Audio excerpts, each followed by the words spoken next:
পাঠিয়েছেন। নবী করিম সাল্লাল্লাহু আলাইহি সাল্লাম মাঝে মধ্যেই তার সাহাবীদের কাছে অনেক শিক্ষামূলক গল্প বলতেন এবং তিনি তার উম্মতকে এই সমস্ত শিক্ষামূলক গল্প বলার অনুমতি দিয়েছেন। আবদুল্লাহ ইবনে আমর রাদিয়াল্লাহু তাআলা আনহু থেকে বর্ণিত, নবী করিম সাল্লাল্লাহু আলাইহি সাল্লাম বলেছেন, জ্ঞানের আলো মানুষের মধ্যে ছড়িয়ে দাও, যদি সেটা একটি আয়াত হয়। তবে নবী করিম সাল্লাল্লাহু আলাইহি সাল্লাম সতর্ক করে বলেছেন, যদি কেউ ইচ্ছাকৃতভাবে মিথ্যা বলে তবে সে যেন জাহান্নামের প্রস্তুতি নেয়। নবী করিম সাল্লাল্লাহু আলাইহি সাল্লাম বলেছেন, বনি ইসরায়েলের গল্পসমূহ বর্ণনা করো, কারণ এতে কোনো ক্ষতি নেই। তাদের গল্পে আশ্চর্য সব বিষয়বস্তু রয়েছে। মুসনাদে আহমদ হাদিস নাম্বার 26,602।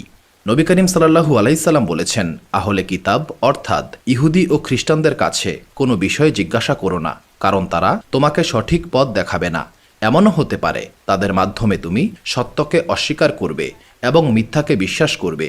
সহিহ বুখারী হাদিস নাম্বার 7363।